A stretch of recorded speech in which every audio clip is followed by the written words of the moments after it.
Assalamualaikum warahmatullahi wabarakatuh. Alhamdulillah wassalatu wassalamu ala Rasulillah wa ala alihi wa sahbihi wa mawalah, amma ba'du. Jemaah Nurul Masyriq yang saya muliakan, kira-kira berapa tahun saya tidak kemari ya? Iya, lebih dari 10 tahun. Iya. Iya, alhamdulillah kita masih diberikan Allah kesehatan, umur, ya. Walaupun mungkin ada juga di antara saudara-saudara kita dalam masa 2 tahun ini yang dipanggil oleh Allah Ta'ala. Ada ya? Iya, jamaah-jamaah kita, ya mudah-mudahan mereka diberikan Allah karunia syahadah. Ya, mati syahid di jalan Allah Subhanahu wa Ta'ala. Supaya bertepatan dengan tahun baru hijrah. Ya, kita setiap tahun mengingat dan memperingati hijrah, dan kita pun tahu sebenarnya apa itu arti hijrah ya. Namun ya begitulah manusia, kadang-kadang ingin berubah itu, perubahan itu kadang-kadang tidak hanya pada dirinya, lingkungannya di mana dia hidup. Ketika lingkungan itu tidak mendukung, maka pada saat itulah ya hijrah tidak bisa berlangsung dengan ya efektif. Karena manusia ya, kita ini hidup di dalam sebuah lingkungan, bahkan di bawah sistem, kan begitu ya. Kita ingin hijrah secara pribadi, tapi lingkungan tidak mengizinkan. Namun begitu pun tidak salahnya kita terus menerus menyuarakan soal hijrah ini. Inilah kira-kira beberapa menit, 1 jam ke depan saya menyajikan ini. Saya mulai ya dari kapan terjadi hijrah Rasul Sallallahu Alaihi Wasallam. Ini di dalam bahasa Arab namanya hijratul Rasul atau hijratul Nabi. Beliau Sallallahu Alaihi Wasallam keluar dari Makkah itu 27 Safar, Pak. Jadi ada penanggalan sejarah yang keliru di kita. Sedangkan biasanya kita memperingati hijrah itu kan 1 Muharram ya. Tapi praktek hijrah Nabi itu sendiri terjadi bulan Safar, tahun ke-14 Hijriyah. Jadi setelah 13 tahun Rasulullah berdiam di Makkah mendakwahi manusia yang aslinya kaum musyrikin, ya, baru setelah haji, musim haji lewat 13 tahun, barulah beliau hijrah ke Madinah, tahun ke-14 dari bi'tsatul Rasul. Jadi tanggal 27 Safar berangkat, tiba di Madinah 12 Rabiul Awal. Coba bayangkan itu. Ya, berapa hari itu, Pak ya? Berapa hari itu? 12 tambah 3. Iya, setengah bulan ya. Setengah bulan. Iya. Nah, apa faktor penyebab hijrah? Ini faktor penyebab hijrah, jangan keliru kita. Sebagian orang mengatakan, oh Rasulullah itu hijrah memang sudah direncanakannya, dalam arti kata planning ke depan. Artinya rencana Nabi ke depan memang memilih untuk berhijrah. Ternyata itu keliru. Nabi itu tidak mau keluar dari Makkah. Itu yang benar. Ya, hijrah itu adalah sebuah keadaan darurat. Ya, pilihan terakhir. Kenapa? Karena tidak bisa bertahan di Makkah. Apa yang menyebabkan tidak bisa bertahan? Kerasnya tekanan kaum Quraisy. Jadi dahsyat sekali permusuhan kaum Quraisy itu kepada Islam. Ya, permusuhan ini kita bisa paham kenapa dianggap ideologi baru, Pak. Ya, ideologi yang berjalan ratusan tahun, ideologi apa? Paganisme, al-wathaniyah, penyembahan terhadap berhala. Tiba-tiba datang Rasulullah melakukan revolusi akidah, mengajak menuhankan hanya satu Allah yang tak kelihatan. Sementara mereka selama ini menggambarkan Tuhan itu sesuatu yang dibentuk besar. Setiap kabilah punya Tuhan sendiri. Ya, dibentuk ada yang dari batu, bahkan yang lucunya itu ceritanya ada yang dibentuk dari apa? Tepung roti. Begitulah mereka menggambarkan Tuhan itu. Nah itulah yang habis mau dikikis sampai ke akar-akarnya oleh Rasulullah dengan tauhid. Marah tidak? Marah. Jadi kalau pelajaran ini kita tarik ke sekarang, kita bisa paham kenapa orang-orang tidak suka pada Islam. Islamfobia. Sekarang Islamfobia Pak ya. Kenapa? Karena mereka tahu kalau Islam berdiri itu semua ideologi mereka itu harus dibuang. Karena Islam tidak bisa damai dengan ideologi lain. Tidak bisa kompromi dengan ideologi lain. Akidah cuma satu, tauhid. Di luar tauhid hengkang. Makanya mereka mati-matian menghadapi Islam di mana-mana. Ya, kalau ditanya komunis, siapa musuh kamu? Islam. Ditanya Yahudi, siapa musuh kamu? Islam. Tanya kaum Nasara, siapa musuh kamu? Islam. Tanya Hindu, siapa musuh kamu? Islam. Tanya Buddha, siapa musuh Islam? Jadi musuh bersama itu Islam. Kaum muslimin tidak bisa berbuat apa-apa karena tidak ada kekuatan. Dulu mereka ini semuanya takut, Pak. Yahudi itu takut. Nasoro itu takut. Apalagi Hindu, Buddha itu kecut semua itu kalau sudah berhadapan dengan Islam. Ketika kaum muslimin punya kekuatan. Kekuatan itulah yang hilang. Makanya kaum muslimin dibunuh di mana-mana. Di India tak berhenti-berhenti. Dari sejak dulu India itu membunuhi kaum muslimin. Cuma ada momentumnya, berkuasa partai fundamentalis Hindu, baru. Tapi memang permusuhan, pembunuhan terhadap kaum muslimin dari dulu. Makanya pecah antara India dengan Pakistan. Tanya Buddha, siapa musuh kamu? Islam. Terbukti apa? Rohingya. Betul kan? Rohingya itu wilayah, ya artinya etnis Muslim yang hidup di negeri yang berideologi apa? Buddha. Tanya kaum Nasara. Kalau perjalanan permusuhan kaum Nasara terhadap Islam ini berabad-abad. Teringat Bapak kemana? Andalusia. Andalusia itu bagaimana tadinya? Seperti negeri kita ini. Muslim.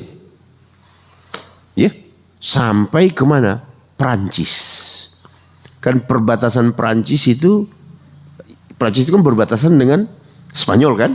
Jadi Islam itu sudah masuk ke Prancis. Mereka tidak bisa berbuat apa-apa. Karena kalau sudah Islam masuk, habis terus itu seluruhnya itu. Dihabisi itu seluruhnya. Jadi permusuhan mereka dahsyat. Berapa lama Islam di Spanyol? 700 tahun sekian puluh. Jadi 8 abad. Sekarang habis seluruhnya dikikis mereka. Coba perhatikan ya. Jadi ini sejarah kita harus tahu. Dan ini harus kita ceritakan ke anak-anak muda kita. Karena kita ini kan semuanya akan kembali nih. Siapa yang akan meneruskan perjuangan? Generasi muda. Tidak boleh, perjuangan tidak boleh berhenti.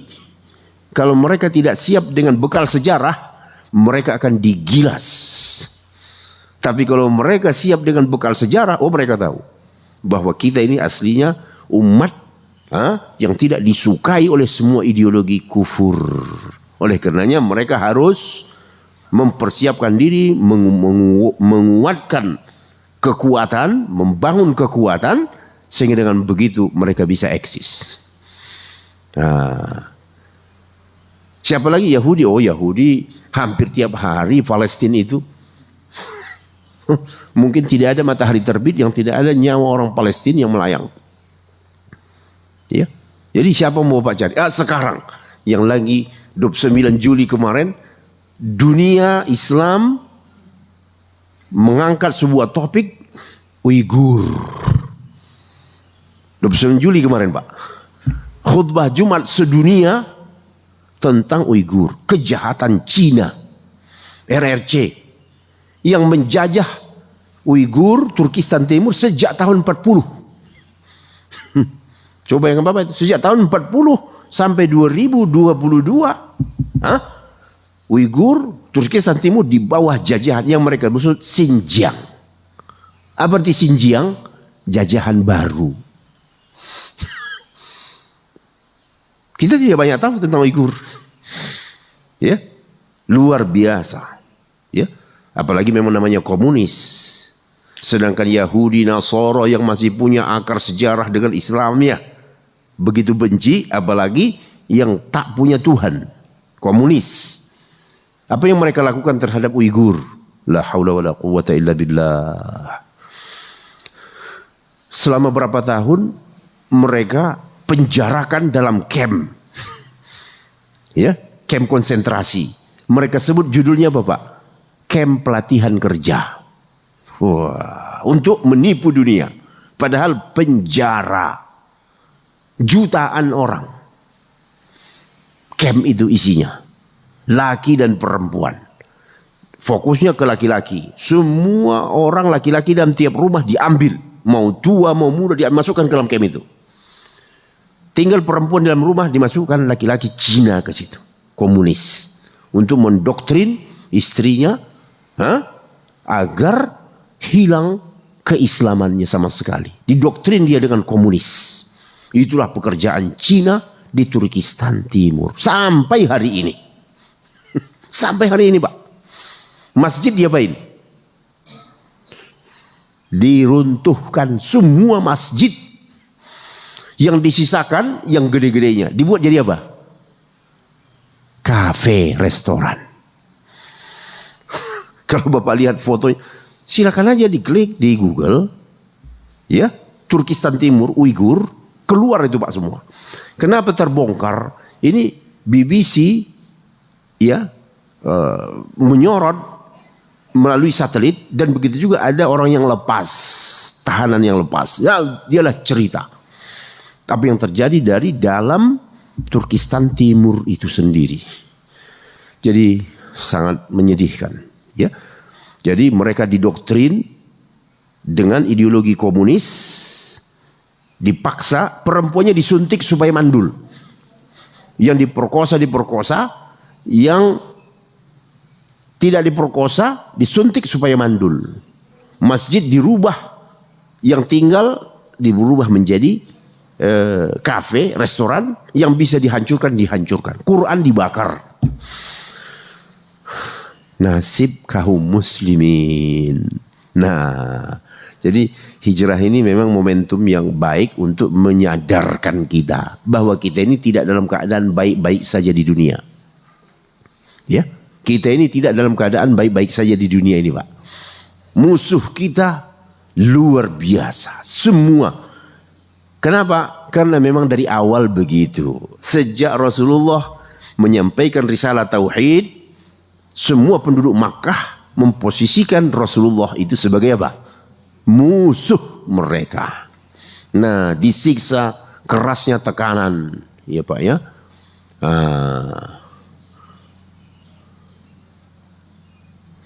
Kerasnya tekanan kaum Quraisy terhadap Rasulullah dan sahabat.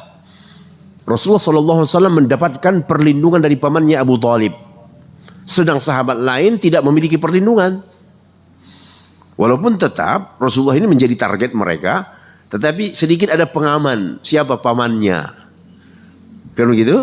Allah takdirkan pamannya ini tidak muslim sampai akhir hayatnya. Ya, capek membela Nabi tetapi tidak Islam. Aneh kan? Nah, ini hanya kekerabatan saja. Di kalangan orang Arab itu kekerabatan itu dahsyat. Ini ponakan saya, apapun ajaran yang dia bawa, saya bempernya. Jangan coba-coba menyentuh dia. Itu soal fanatisme, ya, fanatisme kekeluargaan. Tetapi sahabat yang lain tidak aman. Bilal disiksa, coba lihat ya, dilemparkan ke tengah gurun. Kita dalam kondisi sekarang teknologi saja, Bapak dibiarkan di gurun itu bisa hidup? Nggak bisa hidup. Bilal dilempar ke tengah gurun. Biarin aja mati pelan-pelan sendiri. Di tengah teriknya matahari. Kemudian ditimpakan batu besar ke dadanya. Tapi tidak membuat dia untuk apa? Meninggalkan Islam. Masya Allah. Jadi imannya Bilal itu, kulit boleh hitam, tetapi akidah seperti kerasnya batu itu. Nah, keluarga Yasir, ada namanya keluarga Yasir. Ya, ini diapain ini Pak? Sampai akhirnya ibunya Yasir itu wanita syahid pertama di dalam sejarah Islam. Siapa namanya? Sumayyah. Ya, yang lahir belakangan ini banyak pakai nama Sumayyah di negara Arab, di kita juga ya. Itu mengabadikan nama wanita syahid pertama dalam sejarah Islam di periode Makkah. Jadi ibu Yasir meninggal karena disiksa. Dan Rasulullah SAW berpesan agar tetap bersabar. Kita dalam posisi lemah, jangan melawan. Diapain saja ya diam. Tapi kita tidak akan seperti ini selamanya. Kan begitu ya? Kita tidak akan selama ini selamanya. Allah akan tiba waktunya memberikan apa? Pertolongan, nusrah. Sejumlah besar sahabat mengalami intimidasi dan tekanan. Ingat Bapak diboikot, kisah pemboikotan oleh kaum Quraisy terhadap kaum muslimin. Nah ini dia nih. Embargo.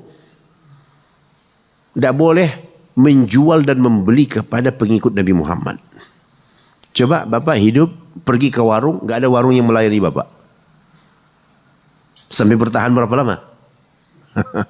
Ya, kita mau beli beras, toko berasnya bilang nggak jualan.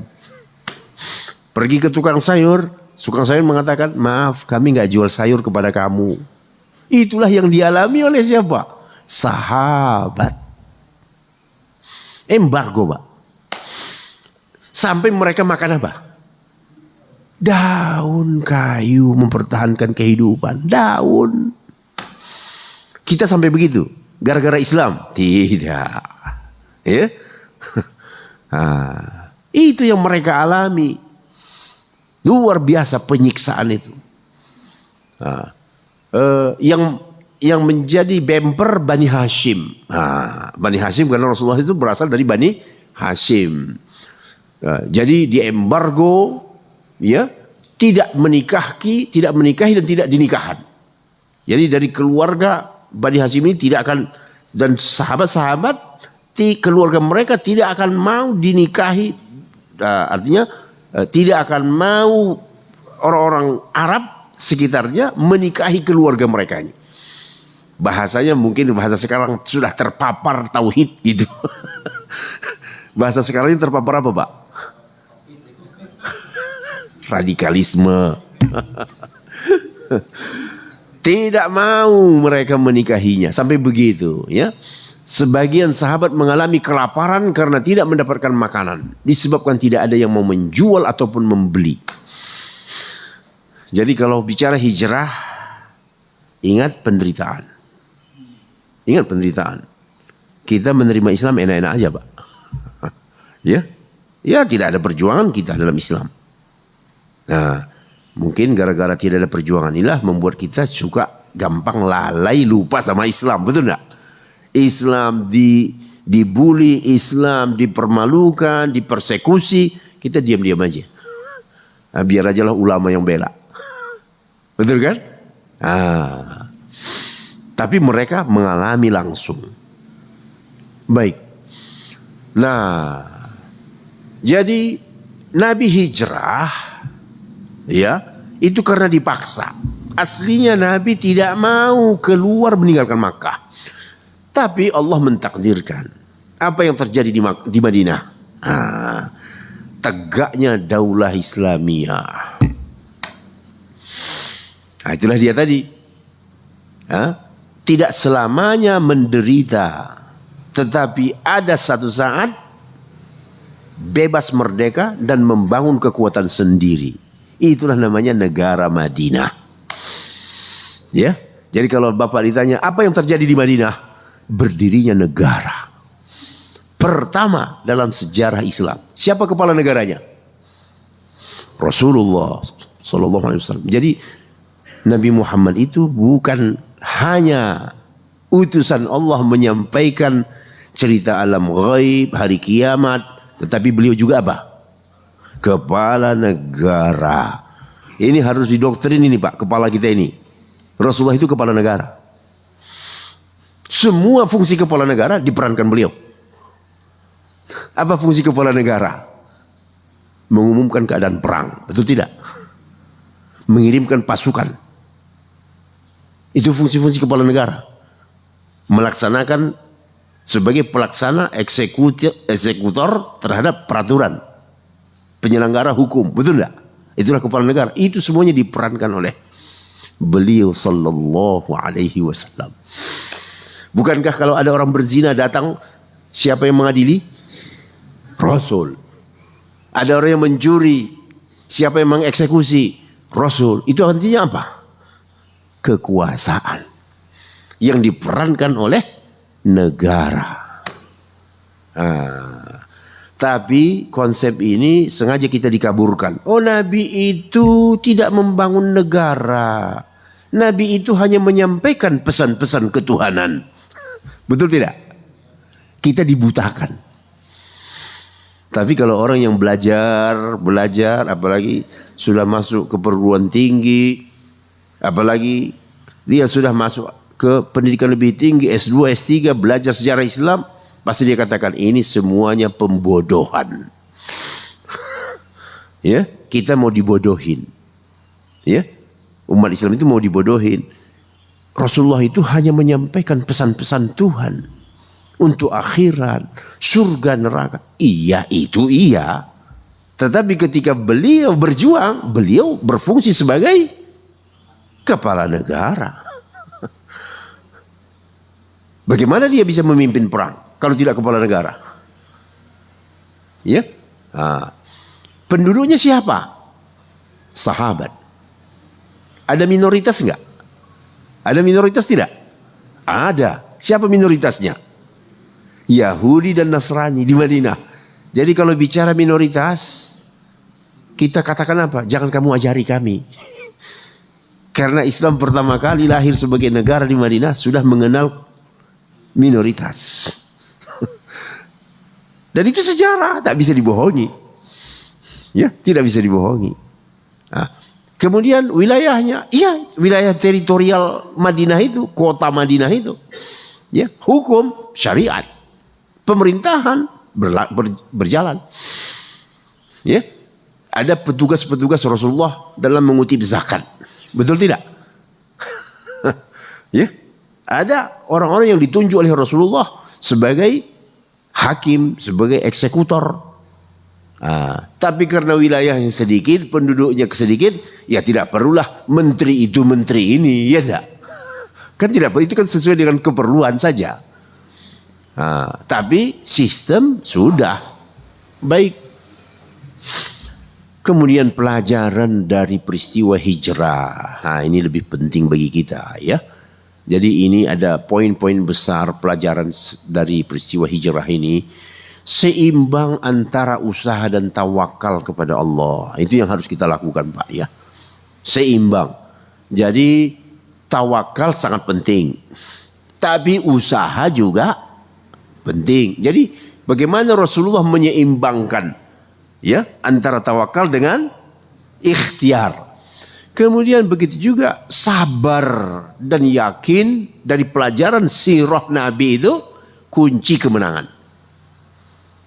Kemudian di sana ada mukjizat dari Allah.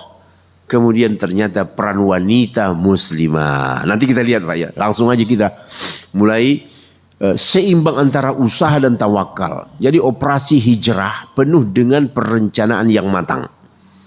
Ya, tampaklah di situ kepiawaian Rasulullah SAW dalam mengatur dan melaksanakan rencana.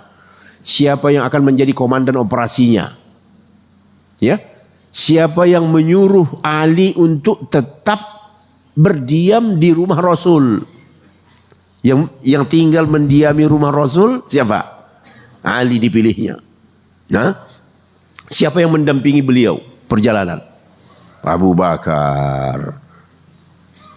Apa yang bisa Bapak pahami? Mana lebih dahsyat resiko menemani sang komandan dengan yang tinggal di rumah? Mendampingi. Karena Rasulullah itu target. Bahkan biasanya pendamping yang lebih dulu dihajar sebelum targetnya, betul enggak? Masih ingat kan? Kasus-kasus dalam beberapa tahun ini pendampingnya dulu yang dihajar, betul enggak? Jadi resiko Abu Bakar sangat tinggi. Rasulullah memilih Abu Bakar, bukan Ali. Karena resikonya tinggi. Pendamping. Target kalau nggak dapat, pendampingnya dihajar duluan. Jadi karena orang yang paling dekat dengan Rasulullah adalah Abu Bakar As-Siddiq. Masya Allah. Ya. Teman seperjalanan, Pak. Susah, senang. Kita kan baca apa yang terjadi di Gua Thur itu. Siapa yang dipatok ular itu? Siapa yang dipatok ular? Abu Bakar. Emangnya gua seperti hotel tempat saya nginap malam ini? Ya, gua segalanya di situ. Kalajengking di situ, ular ada di situ. Dipatok ular Abu Bakar. Sedangkan Rasulullah di pangkuan Abu Bakar. Tertidur Rasulullah di pangkuan Abu Bakar. Ditutup lubang, ditutup oleh Abu Bakar. Lubang gua itu dipatok ular, kena bisa. Dia tidak tahan menahankan sakit. Air matanya menahankan sakit, gak bisa bersuara. Air matanya jatuh ke pipi Rasulullah. Ada apa air? Rasulullah terbangun. Kenapa kau menangis? Dipatok ular. Coba. Nyawa dipertaruhkan. Betul? Abu Bakar As-Siddiq. Subhanallah. Begitulah Bapak. Dahsyatnya perjuangan sahabat untuk membela Islam ini.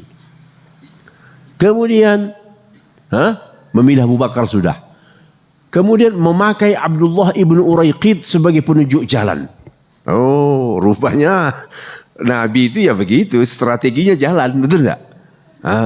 Kita nggak tahu jalan nih. Kita nggak bisa lewat jalan tol, langsung dikejar kalau lewat jalan tol. Makanya kamu kalau kabur jangan lewat jalan tol. Kalau kamu lewat jalan tol gampang diikutin. Makanya Rasulullah mencari jalan tikus yang nggak dilihatin orang. Harus ada penunjuk jalan. Dia sewa itu. Disewa. Namanya siapa? Abdullah ibnu Uraiqid. Kemudian Rasulullah menugaskan Abdullah putra Abu Bakar. Jadi Abu Bakar ini Pak yang terlibat dalam operasi hijrah, Abu Bakar. Anaknya Abdullah sebagai apa? Mata-mata. Mata-mata yang memata-matai orang-orang Quraisy sepeninggal Rasulullah keluar dari Makkah. Dia nguping. Informan bahasanya sekarang. Informan Rasulullah itu putra Abu Bakar. Asma, anak perempuan Abu Bakar, yang mengantar makanan tiap sore ke Gua Thur. Memang luar biasa keluarga Abu Bakar ini. Ya. Menugaskan Abdullah sebagai informan. Ya. Dengarin apa kata orang Quraisy. Mereka sudah mencium Rasul keluar dari Makkah. Tentu butuh informasi kan? Sedang mengapain mereka? Dulu tidak ada satelit, tidak ada CCTV. Mengandalkan itu.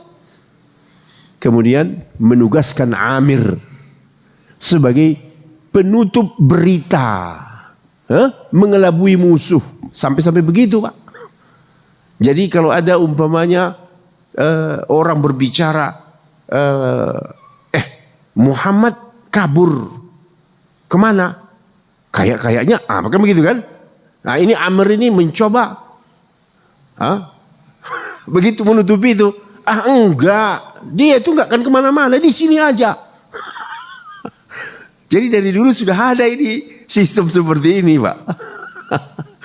Ya, kita teringat zaman sekarang kan, tidak perlu disebut pekerjaannya, tapi dari zaman dulu sudah ada itu. Nah, menugaskan Amr sebagai penutup berita dan mengelabui musuh, lalu merahasiakan rencana perjalanan hijrah, memilih Gua Thur tempat transit. Karena kalau Nabi SAW langsung menuju Madinah, apa yang terjadi? Selesai. Ke Uber. Nah, tapi Nabi sengaja SAW untuk menenangkan suasana. Mereka pun kalau mencari nggak akan ketemu, kan begitu? Nah, mencari tempat transit dulu. Tunggu, tenang dulu suasana, baru beliau keluar dari Gua Thur itu. Nah, Masya Allah, luar biasa Pak kalau dipelajari ini, kisah ini ya. Nah, kemudian sabar dan yakin kunci kemenangan. Kurang sabar apa? Rasul dan sahabat itu. Nah, jadi kalau mau memperjuangkan Islam harus sabar. Masya Allah ya. Apalagi kita ini ya Pak ya. Jumlah banyak, mayoritas, tetapi kekuatan tidak punya. Betul tidak Pak? Kekuatan tidak punya. Inilah nasib kita. Kemudian ada cerita hadis Khabbab ibnul Arat. Nah, ini menunjukkan kesabaran. Ya, jadi kebaca nggak itu dari belakang? Kebaca ya. Jadi ceritanya pernah Rasulullah itu bersender di Ka'bah. Tiba-tiba didatangilah oleh seorang sahabat bernama Khabbab. Apa kata Khabbab? Khabbab ini curhat. Ya Rasulullah, kita ini kan menderita terus di Makkah ini. Sampai kapan? Doakanlah kepada Allah Ta'ala supaya langsung turun pertolongan. Gak kuat ini ya Rasulullah.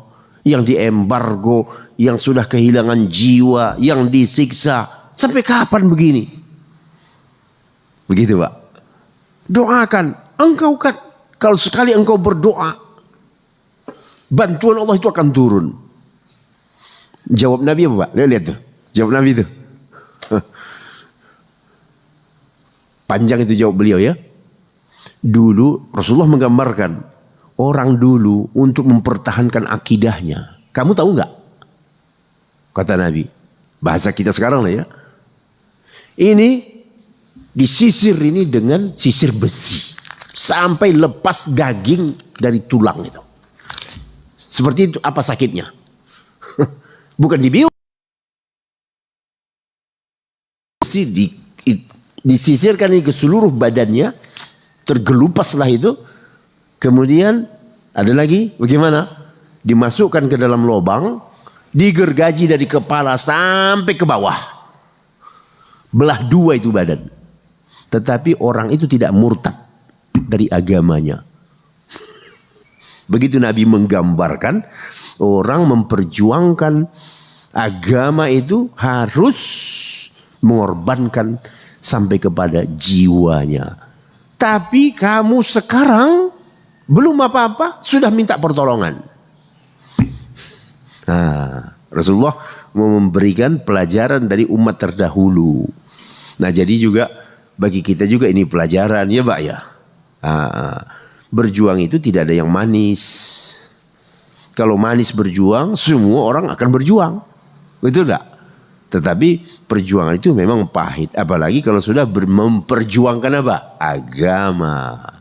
Pasti musuh dari mana-mana. Baik. Jadi betul mencari Nabi Muhammad, semua kemungkinan mereka telusuri. Sampai mereka sudah berada di mana? Di mulut gua itu. Abu Bakar bagaimana di bawah? Menggigil. Menggigil. Kata Abu Bakar apa? Satu orang saja di antara mereka melihat ke arah kakinya, niscaya mereka akan melihat kita, wahai Rasulullah. Di mulut gua sudah. Tetapi Allah Ta'ala mengirim apa? Labah angkabut. Bahasa Arabnya apa? Angkabut. Ayo sebut Pak. Nah, ada gak nama surah dalam Al-Quran? Suratul Ankabut. Iya. Surah labah-labah. Jadi labah-labah dikirim Allah membangun rumahnya di mulut gua untuk menghalangi pandangan. Kemudian juga untuk membentuk persepsi orang Quraisy, gak mungkin orang ada di dalam. Bagaimana mungkin dia masuk, rumah laba-laba ada di situ? Kan begitu kan? Ternyata mereka di atas betul berdebat. Kata satu orang, kemungkinan Muhammad itu ada di bawah ini. Kemungkinan. Kata yang satu bilang, kamu lihat itu, apa yang ada di mulutnya itu? Di mulut gua itu. Mana mungkin orang masuk tanpa merusak sarang laba-laba. Coba ya. Ini pertolongan siapa nih Pak? Allah Ta'ala. Cuma pertolongan Allah itu datang pada detik-detik terakhir. Iya. Ini belum berkeringat sudah minta apa? Pertolongan dari Allah. Ya Allah, tolonglah kami. Kamu berjuang apa? Ya. Kemudian kelihatan juga mukjizat Rasulullah itu pada waktu ada pemuda Suraqah. Suraqah begitu mendengar dari kaum Quraisy siapa yang mendapatkan Muhammad hidup atau mati akan dapat hadiah besar. Langsung dia bergerak. Dia telusuri. Tidak mungkin Muhammad ini lewat jalan yang resmi. Pasti dia jalan tikus. Dikejarlah. Memang betul feelingnya itu. Feelingnya betul. Abu Bakar yang melihat ke belakang Rasulullah. Sepertinya ada orang yang mengejar kita. Wah, coba kalau Bapak membayangkan ikut dalam rombongan itu. Terkencing-kencing tidak? Bisa terkencing-kencing tidak? Rasulullah tenang aja. Makin lama makin dekat. Ya Rasulullah. Ya, yang ngejar pakai kuda. Nabi pakai unta. Kan beda kecepatannya.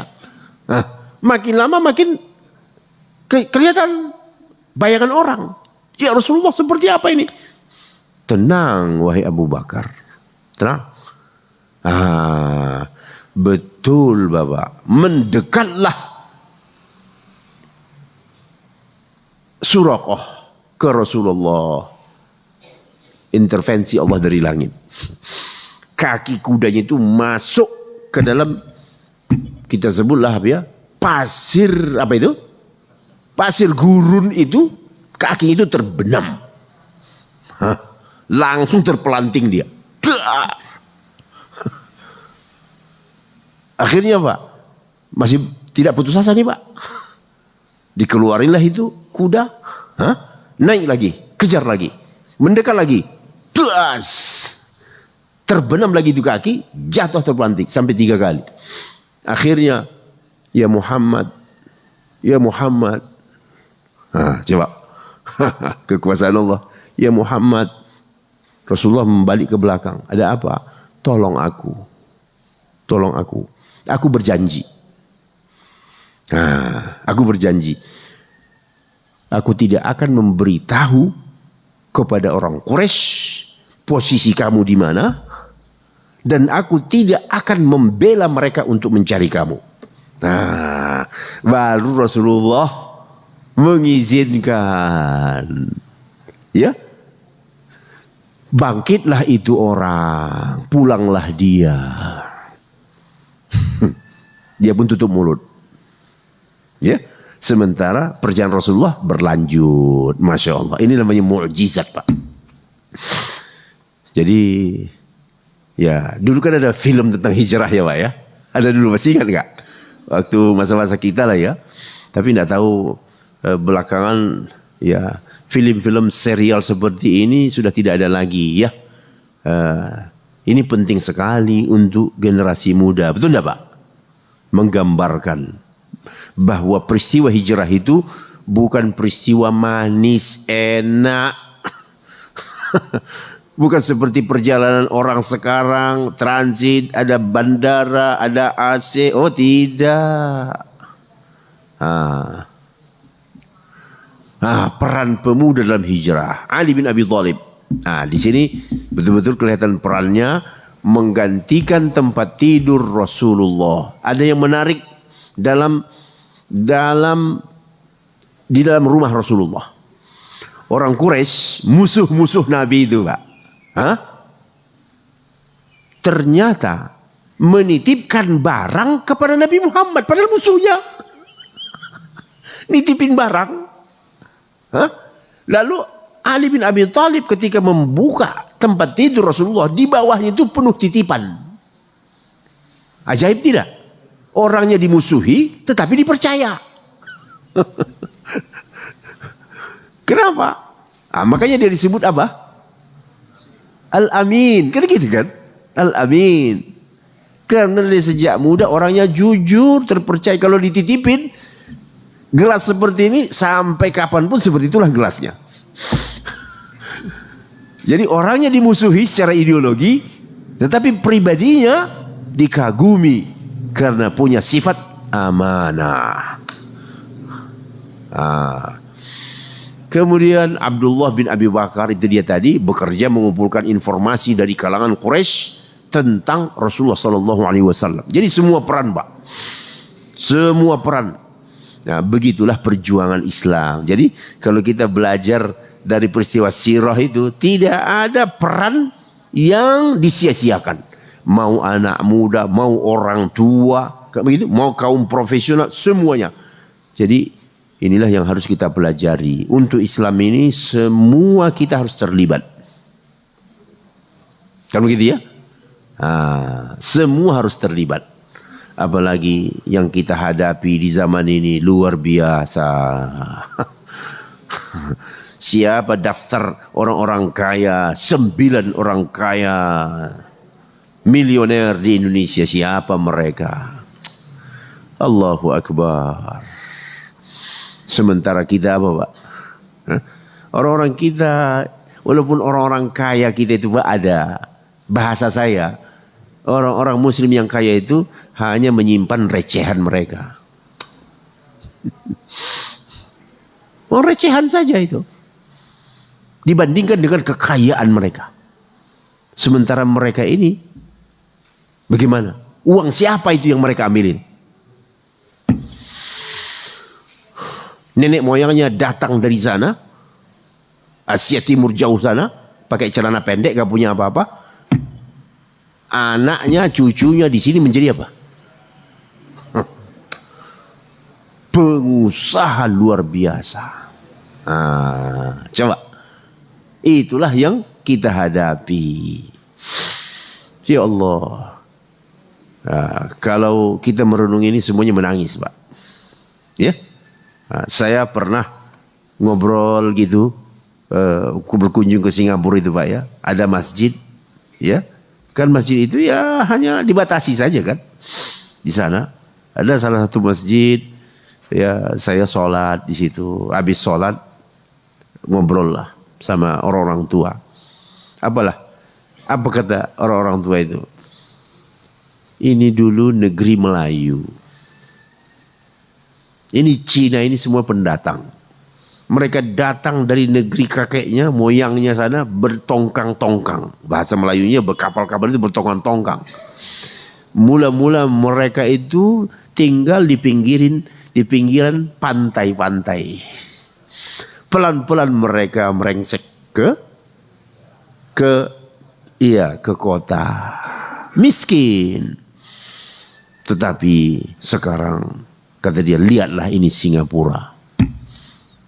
Melayu jadi minoritas. Minoritas. Dan minoritas yang tak dihargai. Bapak masuk ke Masjid Sultan.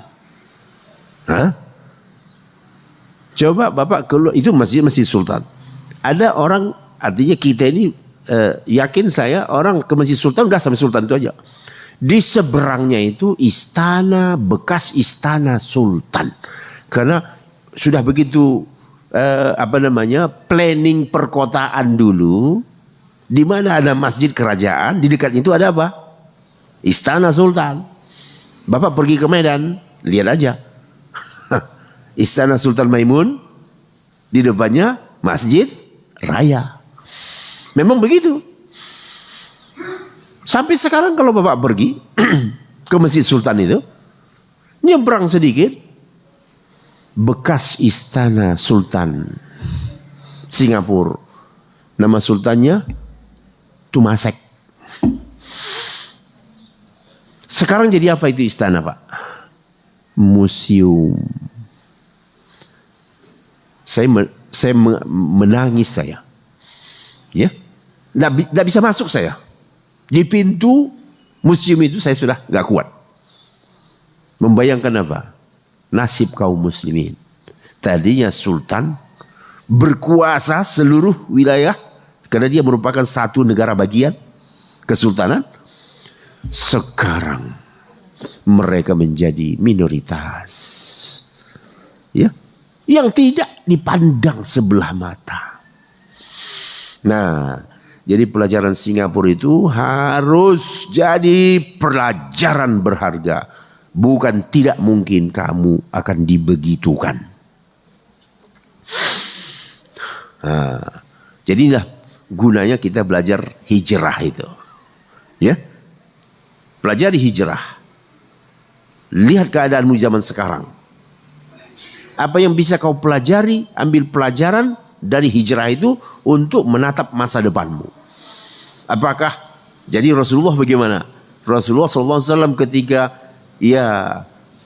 tertindas di Makkah, itu adalah bagian dari perjuangan dan harus dilalui. Allah Subhanahu wa taala akan memberikan jalan untuk kejayaan asal kamu mau berjuang. Dan berjuang itu dalam bahasa agama kita apa namanya? Berjihad. Nah, baik, jam 6.15. Ya, saya pikir udah hampir 1 jam ini ya. Iya, Pak. Iya. Kemudian ada peran wanita. Nah, ada Aisyah radhiyallahu anha, ada Asma bintu Abu Bakar. Nah, Asma ini yang betul-betul wanita luar biasa, ya, mengharungi perjalanan yang terjal. Ya, sekarang aja Pak, kalau Bapak pergi ke Gua Sur itu musim panas, paling banter Bapak 50 meter bisa kuat jalan. Dan saya coba, nggak kuat, mundur. Ya, panas begitu parah, pasir itu panas, diinjak kaki kita seperti menginjak bara, nggak kuat. Itulah kerja Asma tiap sore. Berapa jauh itu? Ya, sekarang udah ada aspal. Dulu tidak ada aspal. Naik ke gua sana mengantar makanan, menempuh perjalanan jauh dan medan yang terjal. Seorang wanita, putri siapa? Abu Bakar. Kemudian kedudukan masjid. Nah, jadi Nabi kita SAW membangun kekuatan itu dari mana? Masjid. Jadi masjid itu ya alhamdulillah dari dulu tempat merumuskan perjuangan. Dari masjidlah berawal. Sampai di Madinah yang pertama dibangun Rasulullah adalah masjid. Kan begitu kan? Nah, masjid adalah sentral kegiatan umat Islam. Ibadah, sosial, ekonomi, pendidikan, politik, keamanan. Dari masjid berawal. Jadi kalau umat mau maju harus mengembalikan fungsi masjid seperti zaman Rasulullah. Masjid bukan hanya untuk sholat saja. Nah, ini kita disindir ini ya. Di mana masjid sekarang hanya sekedar datang sholat, orang udah kabur, selesai. Betul enggak? Bahkan ya begitu sholat, ya kiri kanan, assalamualaikum, zikir sebentar, seperti burung. kabur, gak tahu siapa kiri kanan. Baik, kemudian hakikat hijrah adalah perubahan. Ya Pak ya, berubah dari suatu keadaan kepada keadaan yang lebih baik. Perubahan mental, inilah hakikatnya. Jadi mental kita harus kita rubah. Mari kita lihat dahulu perubahan mental ini Pak. Perubahan utama dimulai dari perubahan akidah, cara pandang, ideologi yang didasarkan pada tauhid, kan begitu? Tauhidlah yang membentuk mental dan karakter para sahabat. Keimanan kepada Allah Ta'ala dan hari akhir, kesiapan menerima segala yang datang dari Allah dan Rasulnya, berlomba-lomba mengejar kesenangan akhirat, berlomba-lomba berbuat baik. Inilah hakikat perubahan mental itu. Sekarang ajakan hijrah, ayo hijrah dari syirik menuju tauhid, dari maksiat menuju taat, dari akhlak yang buruk menuju akhlakul karimah, dari malas ibadah gairah beribadah.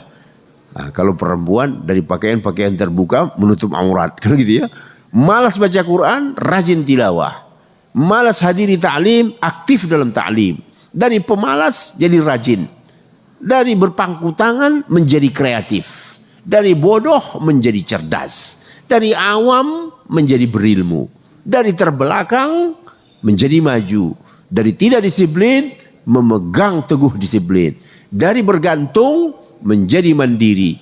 Dari pola pikir materialis sekuler menjadi pola pikir islami. Yang terakhir apa itu? Iya. Jadi inilah yang memang harus kita bangun, dan itu tidak sehari dua hari, kan begitu ya. Mudah-mudahan ini bermanfaat sebagai bahan renungan. Kalau sekiranya tak ada ya pertanyaan, ya saya persilakan.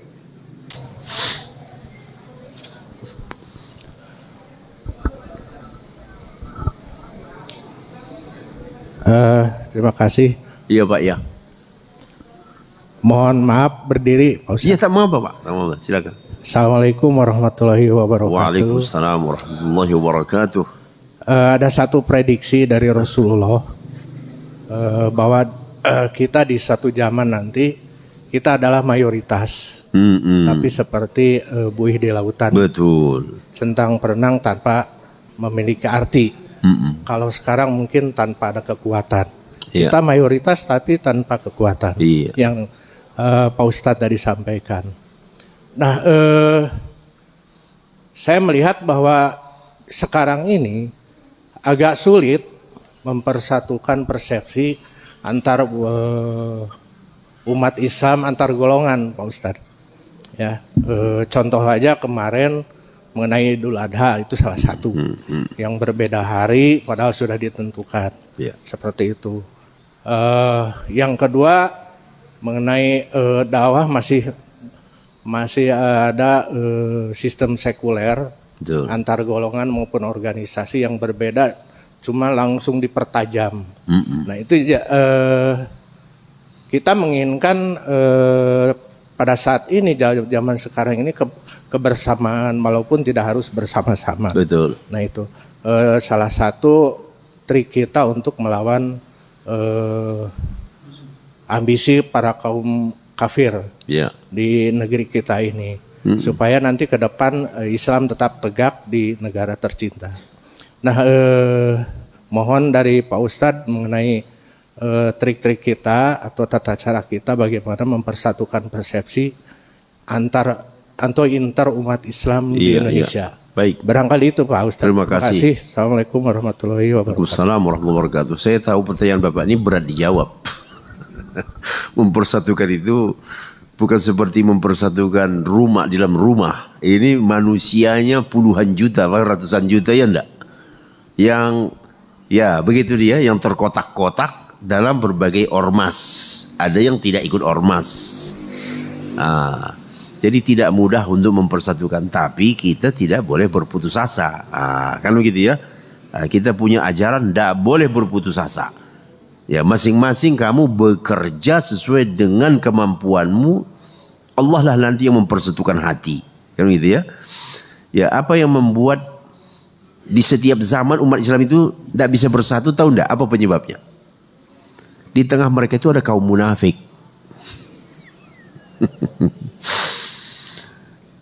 Ya, ada kaum munafik. Kaum munafik ini yang terus menerus memecah belah. Sejak zaman siapa? Rasulullah. Sejak zaman Rasulullah ada munafik, Pak. Munafik itu tahu Bapak? Formalitas muslim. Formalitas muslim. Apalagi di zaman Nabi, sholat di belakang Rasul. Jumat, dia datang sholat Jumat. Makanya secara ajaran, kenapa imam membaca rakaat pertama surah apa? Hari Jumat. Ini belum tahu ya. Surah Al-Jumu'ah. Dari mulai yusabbihu lillahi ma fis samawati wa fil ardi malikil qudusil azizil hakim. Rakaat keduanya baca surah apa? Surah Al-Munafiq, rakaat kedua. Urutan Quran itu Jumat pertama, sesudah Jumat adalah Munafiqun. Langsung itu dibaca Nabi rakaat keduanya. Setiap Jumat. Setiap Jumat. Karena di belakang Nabi itu ada sholat orang-orang munafik. Jadi langsung diperdengarkan ke telinganya ayat Allah menceritakan tentang karakter dia. Ya, wah, kita, ya, kira-kira begitu ya. Wah, rahasia kita dibongkar oleh Al-Quran. Baca Bapak suratul Munafikun itu. Bagaimana mereka sifat-sifat munafik dalam suratul Munafikun itu? Penampilannya hebat. Kalau kamu dengar dia berbicara, kamu semua terkagum-kagum. Tetapi mereka ini adalah musuh-musuh Allah. Jadi tiap Jumat itu Nabi SAW membaca surah Al-Munafikun itu di rakaat kedua. Di kita saja yang ini ya tidak berjalan kan gitu ya. Karena ya orang pengennya cepat-cepat. Iya. Coba kalau sempat dibaca rakaat pertama suratul Jumu'ah, yang ayat terakhirnya itu wa idza ra'au tijaratan, kalau gitu. Kemudian suratul Munafiqun, idza ja'akal munafiquna, dan seterusnya sampai nanti ayat terakhirnya itu wa anfiqu mimma razaqnakum min qabli an ya'ti ahadakumul maut. Ya, orang akan batuk-batuk itu. Jadi ringkasnya apa? Umat Islam itu lemah apabila munafik itu berkuasa. Dulu munafik itu hanya bagian terkecil dari masyarakat. Penguasanya al-mu'minun. Sekarang terbalik. Sekarang terbalik. Yang memegang kekuasaan siapa? Bapak sendiri menyebut saya nggak tega.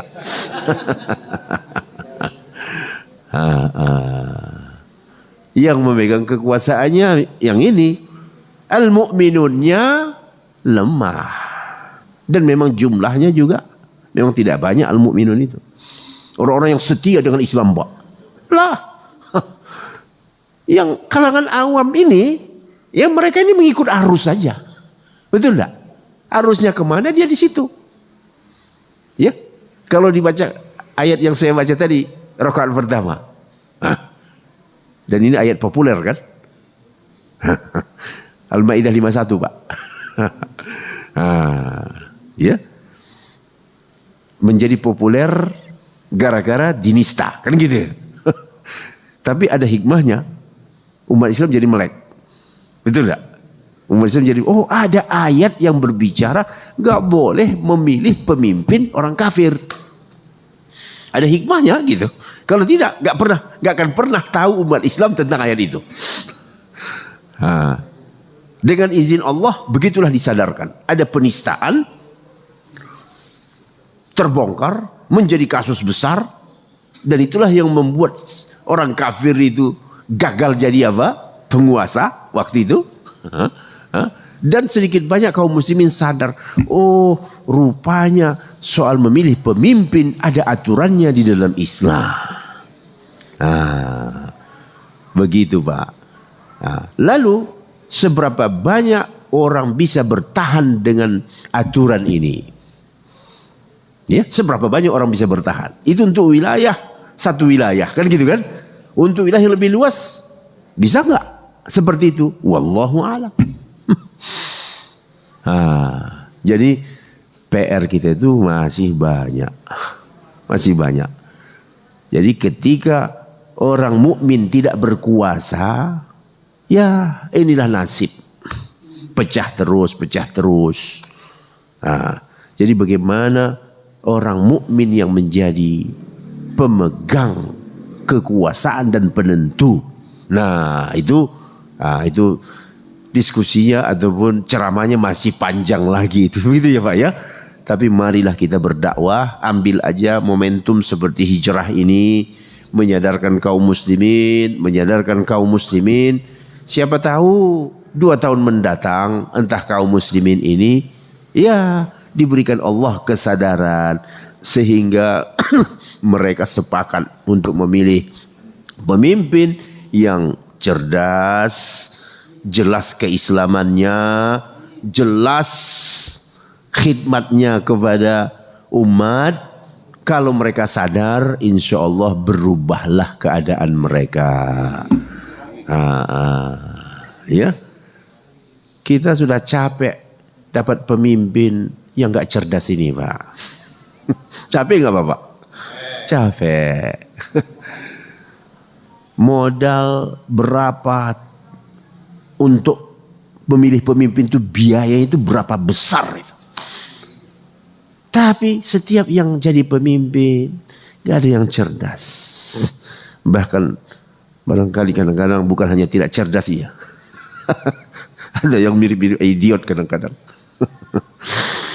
Baik, sampai di sini dahulu. Ya, mudah-mudahan diskusi kita atau pengajian kita pagi hari ini yang pertama menyadarkan kita akan hijrah, ya, kemudian membangkitkan semangat kita akan perjuangan Islam dan menyadari bahwa Islam ini tidak bisa tegak begitu saja tanpa didukung oleh kekuatan. Aqulu qawli hadza wa astaghfirullah, wassalamu alaikum warahmatullahi wabarakatuh. Subhanakallahu bihamdika asyhadu an la ilaha illa anta astaghfiruka wa atubu ilaik. Sampai jumpa lagi kita insyaallah ke depan ya. Mudah-mudahan Allah takdirkan kita jumpa lagi biidznillah taala.